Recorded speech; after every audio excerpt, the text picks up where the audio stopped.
My name is Gail Markland. I am a full-time hairdresser and salon owner and a part-time student at UNC Chapel Hill. I grew up in Manchester, England. I remember going to school and hating it. I struggled with dyslexia. I struggled a lot paying attention in class. It was a part of my life that I just didn't really want to revisit. My daughter was going off to college and I was looking at how I was going to fill that spare time. So I enrolled at Durham Tech.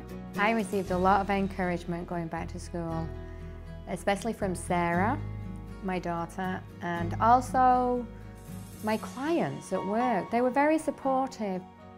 I met Mr. Friday probably about 2 years before he passed away. He would come in for his hair appointment, he would come up, he'd walk in the door and he'd say, I want a full report, I want to know what you're taking, I want to know what you're studying, and I want to know what your grades are.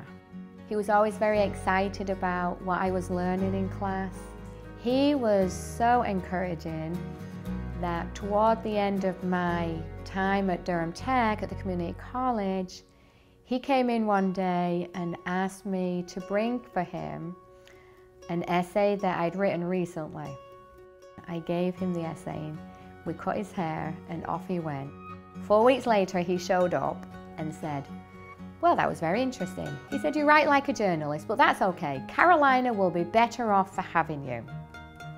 You'll be going to Carolina. And that was it. Going to Carolina at the age of 46 was terrifying.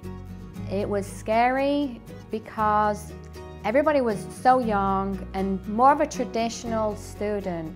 The first few weeks were always difficult because I walk in and they think I'm the instructor.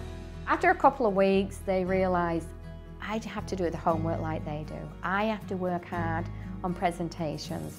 I have to do everything they're doing, and I'm just a regular person.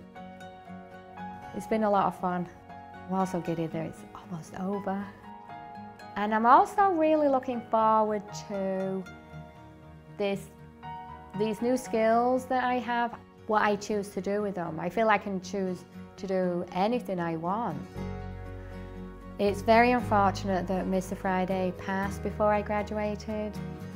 He and I would talk about my graduation day and how he and I were going to stand at the old well and have our picture taken.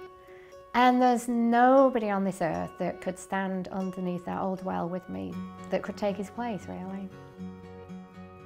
So my goal is to do something with this education that is really a gift that he allowed me, that he gave me.